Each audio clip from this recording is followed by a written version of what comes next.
Bismillahirrahmanirrahim. Alhamdulillahi rabbil alamin wassalatu wassalam ala asyrafil anbiya'i wal mursalin wa ala alihi wa sahbihi ajma'in. Qala Syekh Musannif rahimahullah ta'ala wa nafa'na bihi wa bi ulumihi fid dharain.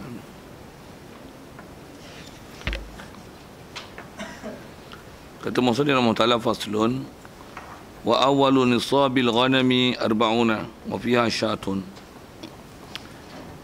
InsyaAllah kita nak masuk ni adalah bab nisab kambing pula.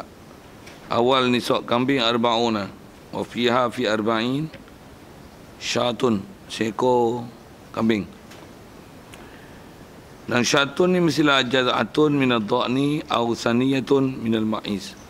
Mestilah kambing ni istilah syah dia lah jaz'ah minad dha'ni ataupun saniyah minal ma'iz. Sebut bahasa Arab ni kalau ikut singkatnya, bila sebut syatun dia mestilah kalau daripada dok ni biri-biri, mestilah yang dah tanggal gigi, yang daripada maiz kambing adalah yang saniyah, boleh dipanggil syah. Jadi yang muda tak dipanggil syah.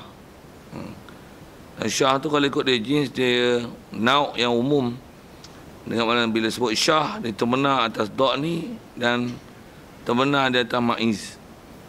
Macam mana sebut perkataan ghanam. Baik.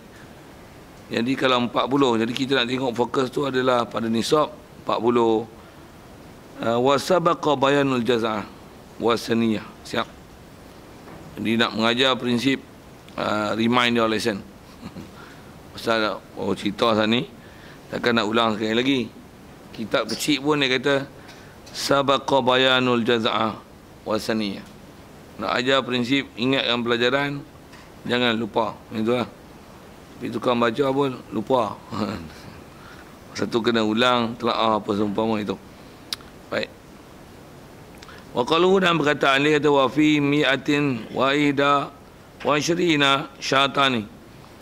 Pada 100 dan 20. Jadi 121 syatani, 2 ekor syah. Wa fi mi'atain wa wahidatin, dan pada 1 dan 200 mi'atain 200 dan 1 salasu syiahin, 3 ekor kambing. Wa fi arba'i mi'atin arba'u syiyah thumma fi kulli mi'atin, pada tiap-tiap tambahan 100 syatun adalah seekor kambing. Siap. Jadi kambing lagi paling mudah nak diingat 40, 121, 201, 300, 400, 500, 600, 700 sampai habis. Tapi rasanya tak ada orang bela sampai 00000 itu. Yang kita kambing kosong. Sikit saya gunakan perkataan kosong sikit. Itu kiraan kambingnya. Kata dia qauluhu tu ila akhirih zahirun, sekali lagi dia gunakan perkataan zahir tu. Jadi zahir tu khabar lagi, khabar mubtada' bagi qauluhu tu mubtada', zahir dan khabarnya. Jadi bila dia zahir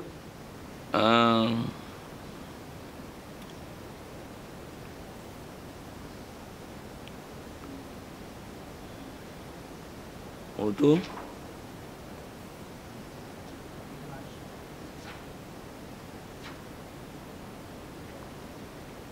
kalau ada sin, Arab betul dia tak pegang hak ni je. Patutnya tak ada sin tu. Ghaniyun ani syarhi. Kalau ghaniyun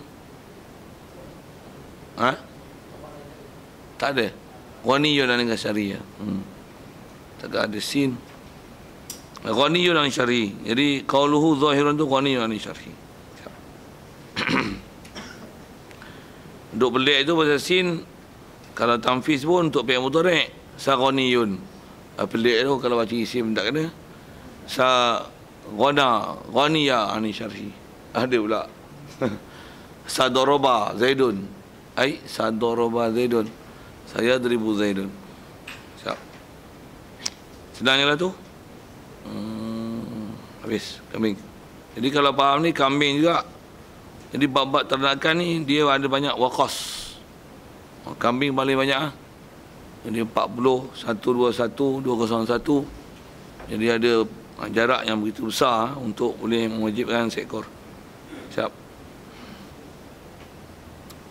Faslun wal khalitani yuzakiyani bikasri kafi zakat syakhsil wahidi. Yang ni kaedah kalau orang kongsi. Kata dia wa faslun wal khalitani, dan dua orang yang bercampur menggaulkan harta. Istilah khalid gaul. Istilah gaul ni kambing campur dengan kambing kita, kambing dengan kawan kita. Jadi hukum khalid. Yuzakiya ni hendaklah berzakat oleh kedua-duanya. Khalid. Bikasri kaf. Yuzakiya ni. Zakat tasyakhsi, akan zakat seseorang, satu orang, wahid yang seorang. Zakat seseorang yang seorang. Baik, mudah itu dibagi CP kita. Jadi kalau ada dua orang kongsi, macam mana nak kira zakat? Kambing ke, lembu ke, unta ke? Kaedah orang kongsi, dua orang hukum satu. Dia ada tempat yang untung rugi dia. Kalau pandang pada angka sikit, katalah kita kambing 20, dia kambing 20. Kalau asyik-asyik tak kena zakat. Campur kena zakat seekor kambing. Ada tempat bagus pula, campur kan. Kita 40, dia 40. Kalau asal kita seekor, dia seekor. Tapi bila campur, baru seekor. Selamat. Selamat seekor. Sajalah gunakan bahasa selamat itu. Macam mana pun dia sebut kaedah orang mencampur hukum satu. Baik. Wal khiltatu qad tufidu syarika ini. Kata dia bergaul tu, campur kan dua binatang ternakan, kadang-kadang dia memberi faedah akan syarika ini, dua rakan kongsi. Ada yang tufid syarika ini takhfifan, yang ala sabili takhfif, atau jalan ringan. Bi'an yamlika samanina syatan, dengan bahawa memiliklah kedua-duanya akan 80 ekor kambing, bisawiyah, dengan angka yang serupa bainahuma. Jadi fayal zamuhuma syatun, dengan sebab kata dia ada 80, setiap seorang kena syatun. Jadi bila campur tak kena. Jadi kalau seorang memang sekor-sekor, tapi bila campur pun masih sekor lagi. Itulah dia yang sebut 180, 80 lah. Betul lah angka tu kan. Bi ayam lika samanina syatan bisawiyah bainahuma fayalzamuhuma syatun. Jadi macam ni kalau itu bahasa dia.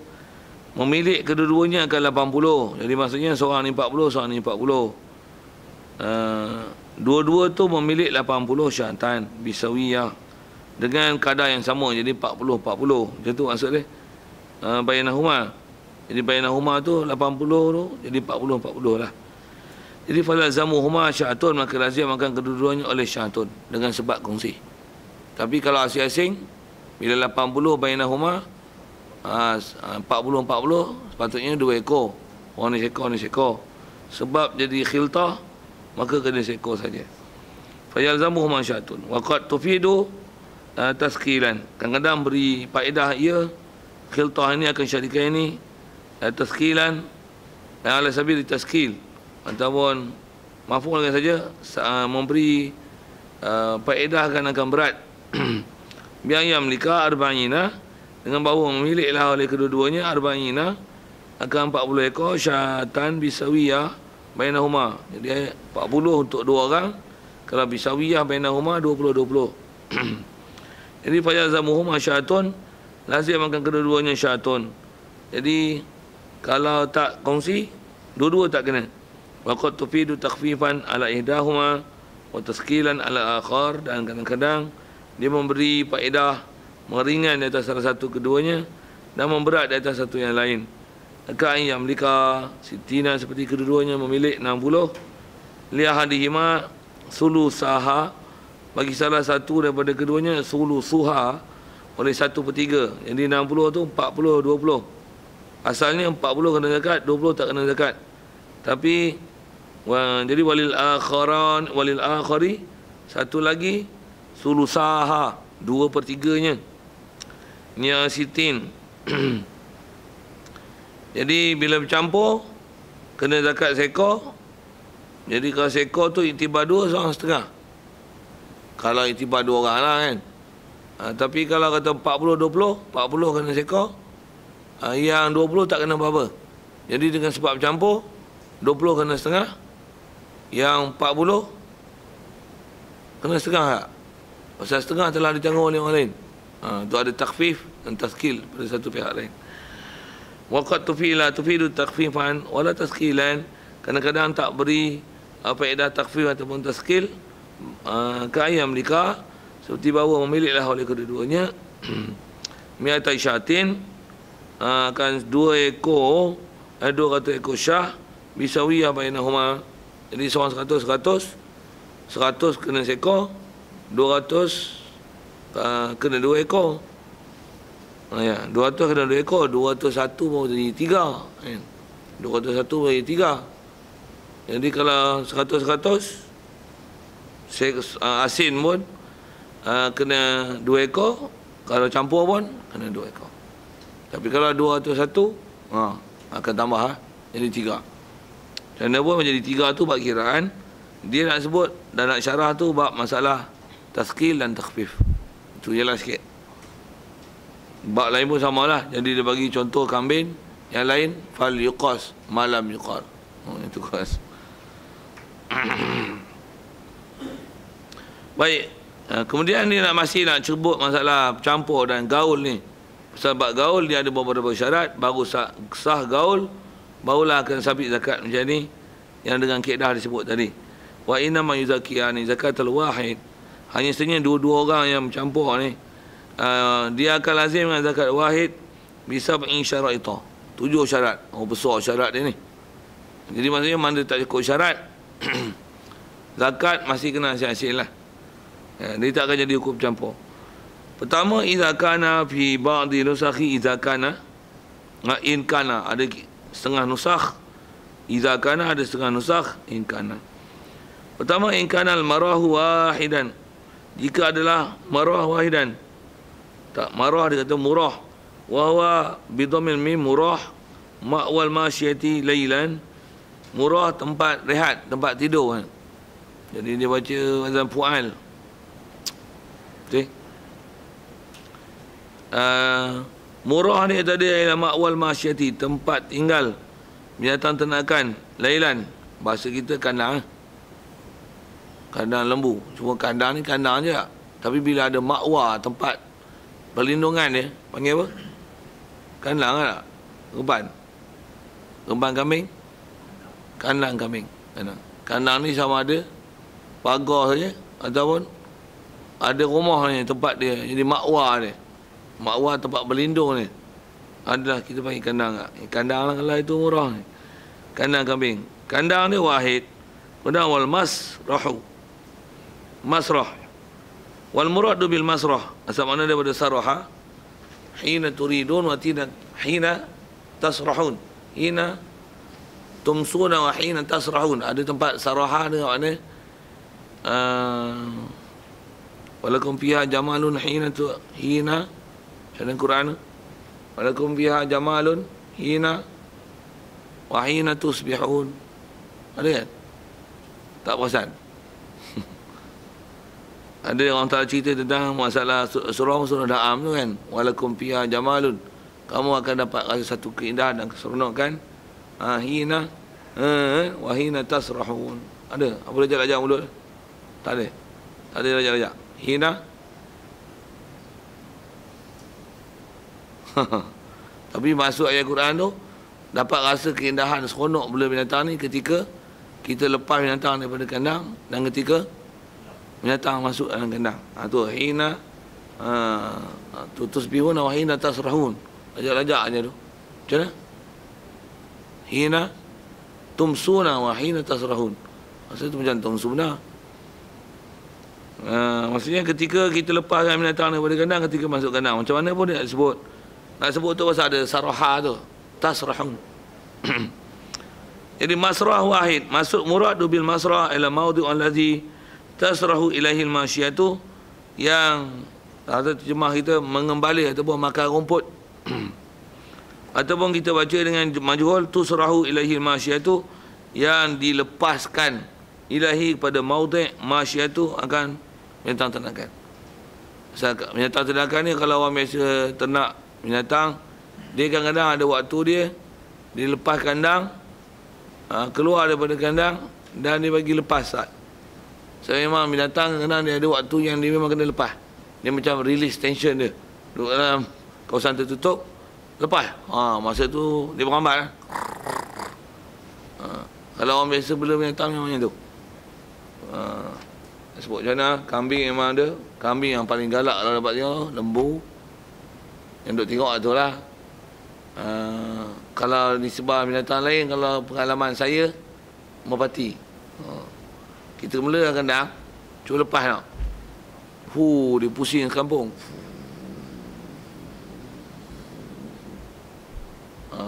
Ruku.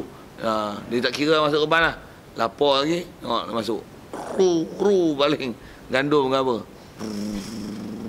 Masuk. Masa tu best tengok. Best. Siapa tak ada tu, dia kayu tak ada perasaan. Tak ada apa-apa lah. Saya pasal ada pengalaman bela, memang duk bela lagi pula ni.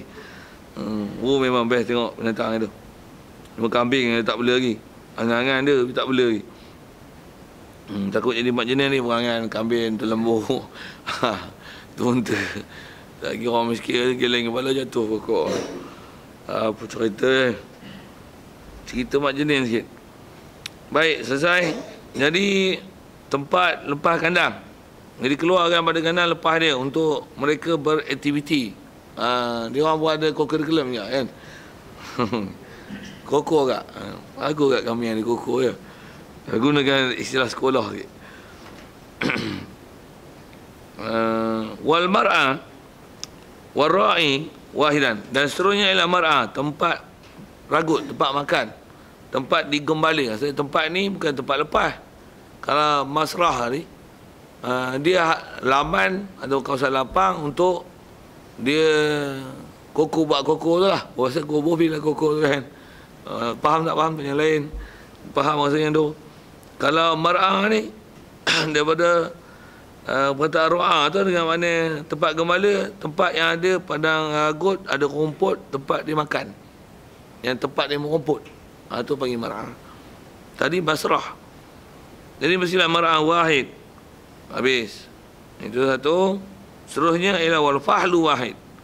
Fahlu ni bapak jantan. Kalau kita punya nisbah bela orang kampung punya style, bahasa dia raja kandang. Raja kandang satu. Raja kandang. Selalunya dalam kandang, hak jantan bos ni jarang ada dua. Dua perang. Kalau perang tu mesti yang satu dia apa kan. Tak kira lah hapus tu sebelih ke jual ke apa ke. Kalau ada yang anak-anak ni besar nanti, memang biasanya yang besar ni jual, tak jual apa sebelih apa. Kedak pun kurung satu. Dia tak boleh lepas dua. Siapa? Dia perang. Perang tu tak faham tu yang lain. Dia perang. Perang saudara pun, perang saudara lah kata dia. Sebab dia memang ada raja satu je. Tengok pada binatang pun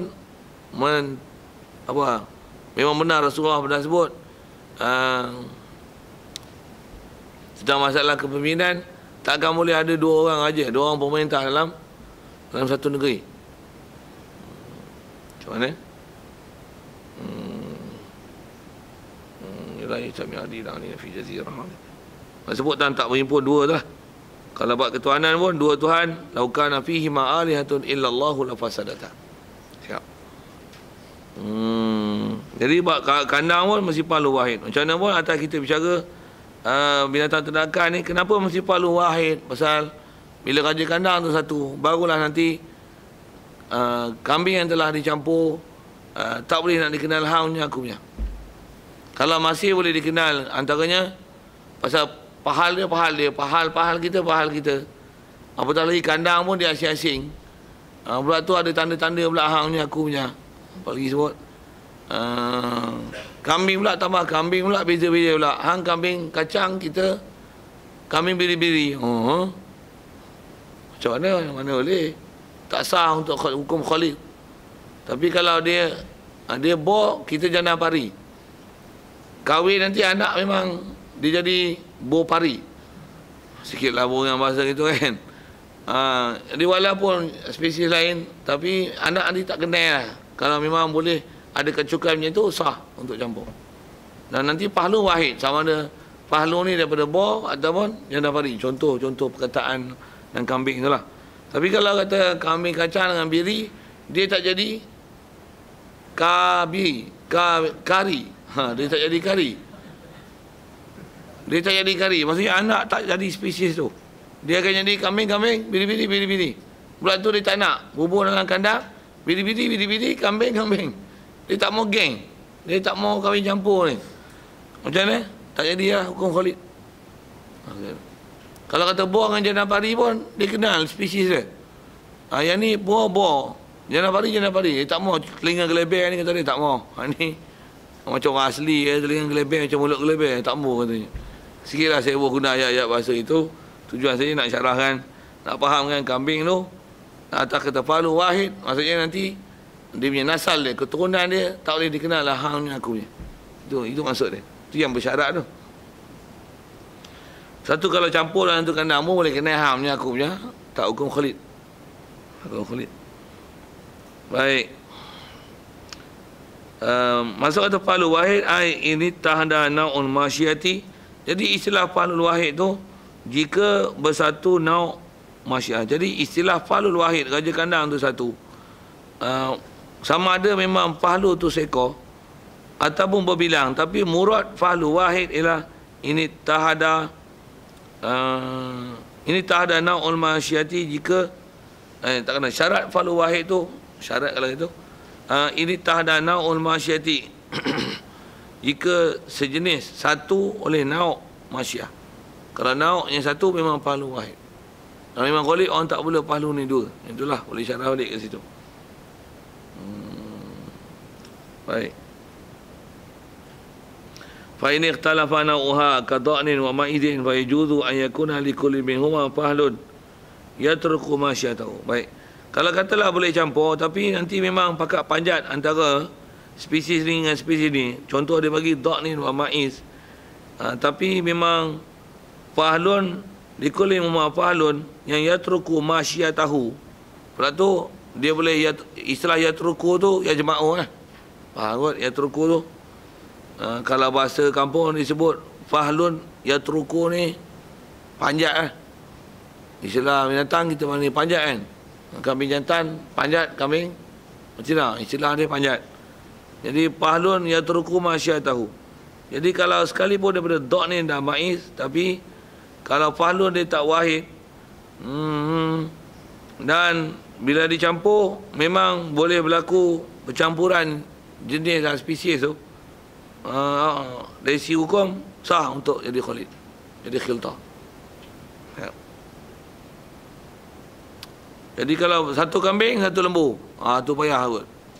Itu antara yang memang istilahnya takkan jadi khalid sama sekali ya. Ya.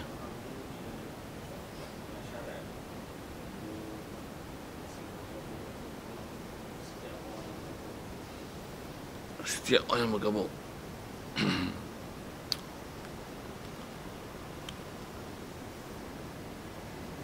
Tak masa khalid tu. Masa khalid tu. Maksudnya setelah bergabung.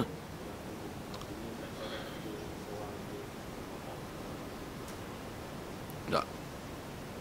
Jadi maksudnya katalah dia ada jantan, kita ada betina. Campur. Khalid. Jadi di atas disebut pahlu wahid tu yang disyarahkan ini tahda naul masyiah apa tu. Atas jalan khalid lah. Dan tujuan ada pahlu wahid tu pun atas ghalib orang Melayu memang tak ada fahlun dua. Kemudian dia sebut tak nak jadi ikhtilaf tu. Apa lagi?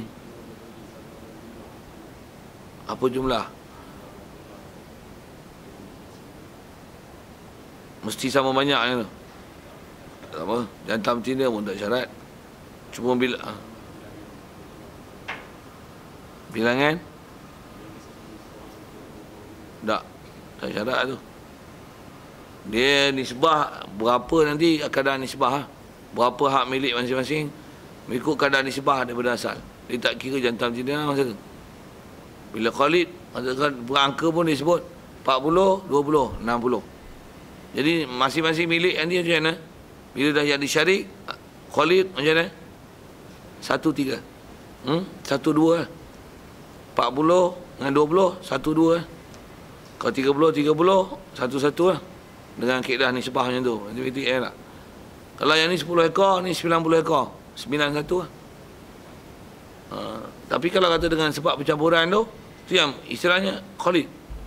Cuma disebut tanpa halu lah sikit kan. Bahasa dia mungkin muskil tu. Kalau memang ittihal wahid, memang pahlu tu wahid lah. Tapi kalau kata yang satu ma'id, satu da' ni. Jadi yang ni satu pahlun, ni satu pahlun. Satu kadang-kadang memang nak adanya pahlun ni panjat ke sana sini tu kadang bila lain jenis tu dia tak apa benda tu. Kadang-kadang tiang kalau boleh tak ada masalah sah Khalid. Jadi tak ada masalah, dua pahlun tak ada masalah. Kalau kata sejenis pun dua pahlun pun kalau ikut tak ada masalah. Cuma disebut pahlun wahid tu atas Khalid orang bela memang pahal selalunya satu. Kalau kita katalah kita ada dua orang, satu ada raja kandang, ni kan raja kandang dia. Campur dua. Memang dia mula perang tu. Dia kawal betina tu. Siapa yang betina kandang dia ni? Usik je. Memang dia ada perangai tu. Binatang memang ada perangai. Baik ayam, kambing cemburu, nampak tu. Lembu cemburu.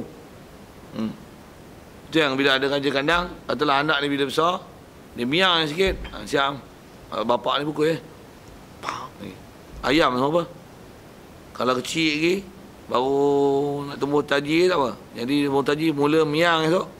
Siam datang dekat terajam makan dia sepak. Lagi. Betul? Perangai ayam kena kan? Tak tahulah, dengar saya cakap. Okey. Pasal memang ada pengalaman besar bab belum binatang ni. Cuma kambing tak boleh lagi. Macam mana pun nak sebut. Rasa saya duk ingat duk tengok syarah tu dalam masalah pahlun tu. Yang tu maksud yang dikendaki sebut dengan pahlun wahid tu. Baik. Tu yang sebut tadi kalau kata lembu yang kambing memang ba'duhum ba'da tak ada usik apa-apa pun kan. Tak ada lembu pergi kejap kambing, kambing pergi kejap lembu. Tak ada. Tu macam mana? Tak jadi Khalid. Satu biasanya di dalam nauk wahid. Kalau nauk dia mukhtalif, tak sah Khalid. Tak jadi khiltah. Itu juga ada sebut jumpa tu bab berniaga. Bab berniaga pun sama. Dia mesti syarat kalau kata kongsi. Asalnya nak faham kan pada Khalid itu.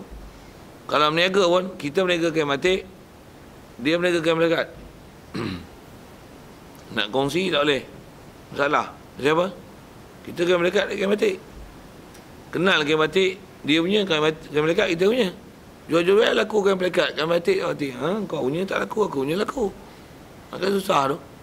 Yang kalau kita belajar muamalat, syarat untuk jadi syarikat, dia tak boleh benda yang ada tu kongsi jual sama-sama.